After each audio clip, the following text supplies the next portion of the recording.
بسم الله الرحمن الرحيم.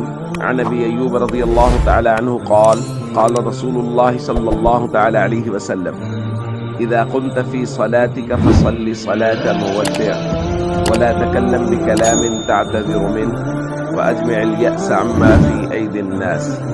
رواه ابن ماجه۔ نبی کریم صلی اللہ علیہ وسلم کی خدمت میں ایک شخص آیا اور انہوں نے عرض کیا: یا رسول اللہ صلی اللہ علیہ وسلم، عظنی و اوجز، مجھے نصیحت فرما دیجیے اور مختصر سی نصیحت فرما دیجیے۔ آپ صلی اللہ علیہ وسلم نے 3 نصیحتیں ارشاد فرمائیں۔ پہلی فرمایا: اذا قمت فی صلاتک، جب تم نماز کے لیے کھڑے ہو، فصلی صلاۃ مودع، تو پھر ایسی نماز پڑھو جیسے تم زندگی کی آخری نماز پڑھ رہے ہو۔ دوسرا فرمایا: ولا تکلم بکلام تعتذر منہ، ایسا کلام نہ کرو جس سے بعد میں تمہیں معذرت کرنی پڑے۔ تیسرا فرمایا کہ جو کچھ لوگوں کے پاس ہے اس سے